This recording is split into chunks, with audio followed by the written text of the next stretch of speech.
menjadi tiga tingkatan variasi organisme hidup, yaitu gen, spesies, dan ekosistem. Tiga tingkatan inilah yang disebut keanekaragaman hayati atau biodiversitas. Yang pertama ada gen. Keanekaragaman gen adalah keanekaragaman dalam satu spesies atau jenis sama yang bervariasi. Artinya, spesiesnya sama, tapi gennya bervariasi atau berbeda. Yang kedua ada spesies atau jenis. Keanekaragaman spesies atau jenis adalah variasi berbagai spesies atau jenis makhluk hidup dalam genus atau famili yang sama. Yang ketiga ada ekosistem.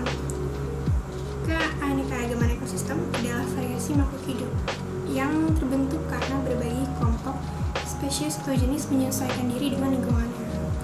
Selanjutnya saya akan membahas tentang persebaran flora dan fauna di Indonesia. Flora di Indonesia termasuk flora kawasan Malaysia yang meliputi Malaysia, Filipina, Indonesia, dan Papua Nugini. Flora Malaysiana terbagi menjadi flora dataran Sunda, flora dataran Sahul, dan flora di daerah tengah atau Wallis. Sayangnya persebaran flora di Indonesia tidak merata.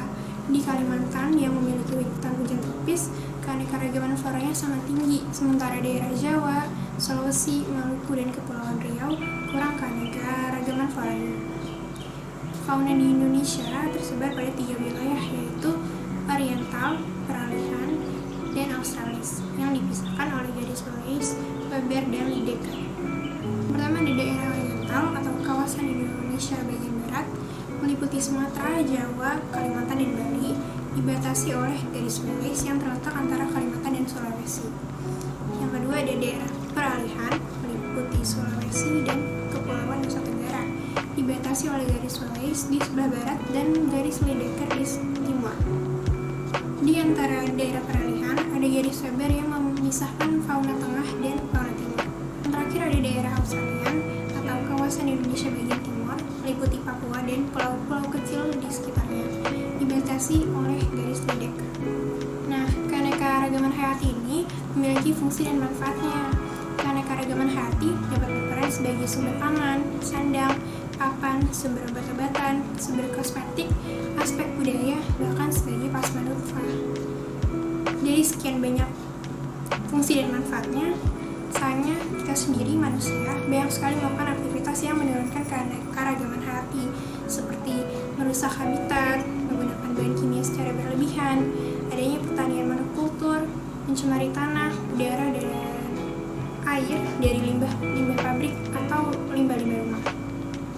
Walau begitu, kita juga bisa melakukan aktivitas yang dapat melestarikan keanekaragaman hayati, seperti melakukan pemeliharaan, reboisasi, pembuatan taman-taman kota, pelestarian plasma nutfah secara in situ dan ex situ, penebangan pohon di hutan dengan menerapkan sistem tebang pilih dan tanam kembali.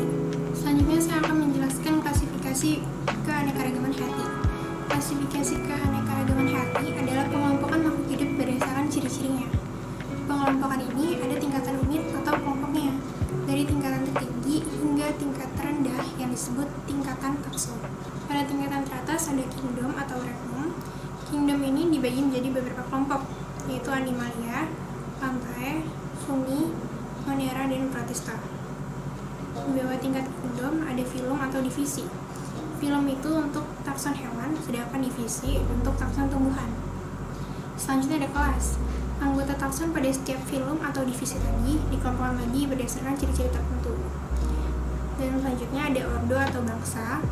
Anggota takson setiap kelas tadi dikelompokkan lagi menjadi beberapa ordo berdasarkan persamaan ciri-ciri yang lebih khusus.